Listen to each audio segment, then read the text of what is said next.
Labdien visiem! Nordea maratona skola skolniekiem, skriešanas mīļiem. Mani sauc Romāns Melders. Es Nordea maratona skolas ietvaros mēģināšu jums šodien pastāstīt dažus padomus, kā labāk uzvesties un kā labāk izbaudīt jūsu izvēlēto distanci maratona laikā. Loģiski, ka mūsu skolas nodarbības iet uz beigām, un tas nozīmē, ka eksāmenis ir ļoti tuvu, 19. maijs tuvojās. Es ceru, ka jūs esat ieguvuši sev vajadzīgo skolas nodarbību laikā, sev vajadzīgo informāciju, pasmēluši sev ko labu, un šodien būs padomi tieši, kā labi un pareizi aizvadīt jūsu izvēlētās sacensības, vai tas būs 5 km, 10, 21 vai 42. Šis video noteikti nav domāts profesionāļiem, kuri jau sporto ilgi un izprot, bet cilvēkiem, kuriem rodas jautājumi par to, kā pareizi un labāk distancē lietot šķidrumus, kā pareizi skriet, lai netraucētu varbūt citiem cilvēkiem, kā labāk sadalīt spēkus un nelieli arī citi padomi, kas saistīti ar sacensības dienu, un viss, kas jums atvieglos un ļaus justies komfortabli tieši distances laikā.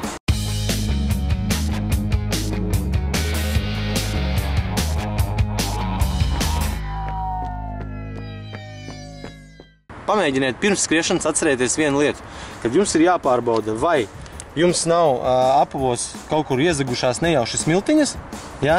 Un tad atcerēsieties, vienā no video Aigars Norts jau rādīja par šņurēšanu, ja? Es jums nodemonstrēšu, kā labāk ir sašņurēt apavus, lai distances laikā tas neradītu jums liekas problēmas ar to, kad šņores ir kaut kur jābāž. Šeit, šitajās vietās, kas var radīt tūznu parādīšanos un berzi, ja? Tātad šņores jūs paslēpsiet zem savītām pozīcijām, un es tagad paskaidrošu un nodemonstrēšu, kāpēc tas ir vajadzīgs.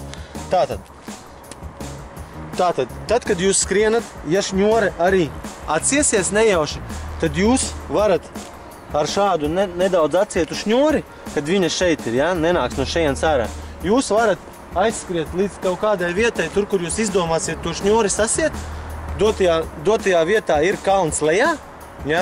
Es augšējā pozīcijā apstājos, mierīgi pārtraucu skrējienu, sasienu šņori, pabāžu viņu apakšā, un man ir ļoti viegli atsākt savu sacensību darbību, savu skriešanu tieši pa kalnu skrienot uz leju.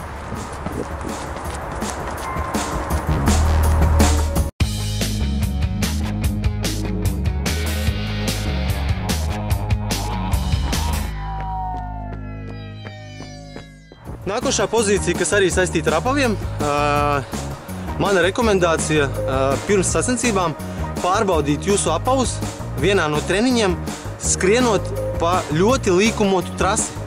Es paskaidrošu, priekš kam tas darās. Tas ir jādara tādēļ, lai saprastu, vai jūsu izvēlētie sacensību apavi nerada diskomfortu, tieši berzes faktors ir nolaists uz leju, un lai berzes faktors nav šajos apavos, kas jums distances laikā, piemēram, 42 km vai 21 km garumā, jums vienā vietā visu laiku berzīs.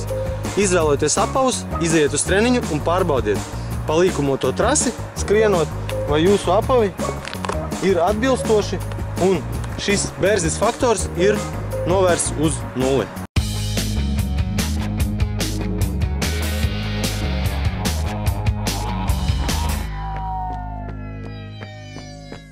Nordea maratona laikā jums būs pieejamas šādas te glāzītes,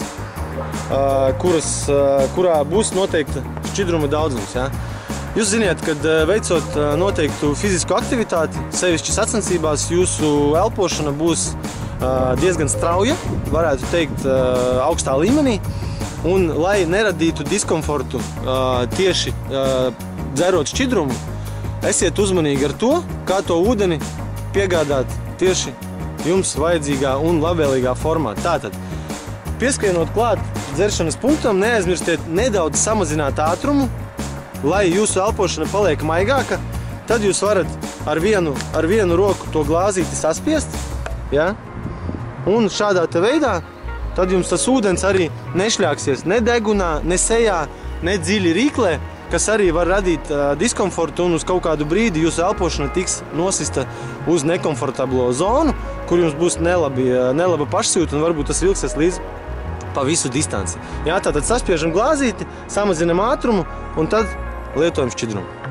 Redziet, tagad es skrienu pietiekoši ātri, tad es samazinu tempu, paņemu glāzīti, samazinu, saspiežu, padzeros, elpošana nemainās un tad mēs skrienam tālāk.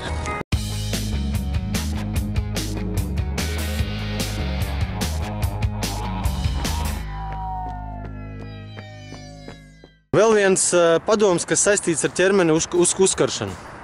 Vietas, kuras visvairāk uzkarst, ir muguras augšējā daļa un pakausis. Tur ķermeņa temperatūra ceļās visstraujāk un visātrāk. Ja jūs distances laikā mēģināsiet sevi dzesēt, tad lejiet šķidrumu nevis uz sejas, bet uz krūtīm, bet lejiet tieši šeit un šeit. Ļoti uzmanieties no pārāk liela šķidruma daudzuma liešana uz sevis, jo tas var nonākt cauri jūsu drēbēm, apavos, un arī jums var radīt ļoti lielu diskomfortu, kas saistīts ar tūznām.